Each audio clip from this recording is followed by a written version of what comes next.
శనివారం మీరు వెజ్జా నాన్ వెజ్జా? హాయ్ హలో వెల్కమ్ టు మావరి చిత్రాల ఛానల్. నేను మీ జైని. రేపు శనివారం కదా, మనమేమో రేపు నాన్ వెజ్ తినం. సర్లే ఈరోజు తినేద్దాం. శనివారం పూట నాన్ వెజ్ తిన్న బ్యాచ్లో నేను కూడా ఒకనండి. శనివారం అయితే మొక్కదే కదా అని మీరు చాలామంది అనొచ్చు, బట్ నా నమ్మకం నాది, మీ కామెంట్ మీది. సో నేనైతే ఒక గోంగూర బిర్యానీ అయితే ఆర్డర్ చేసుకున్నాను. పర్లేదండి, ఒక 4 ముక్కలు అయితే వచ్చినాయి బిర్యానీలోకి. టేస్ట్ కూడా బాగానే ఉంది, తీసేయాల్సిన అవసరం అయితే లేదు. సో దీని కాస్ట్ వచ్చేసి ఒక 200 పడింది. ఇంతకీ వర్తే అంటారా?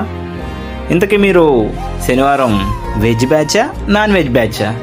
అలానే మీకు ఏ బిర్యానీ అంటే ఇష్టమో కామెంట్లో చెప్పండి. పేజీని ఫాలో చేసుకోండి.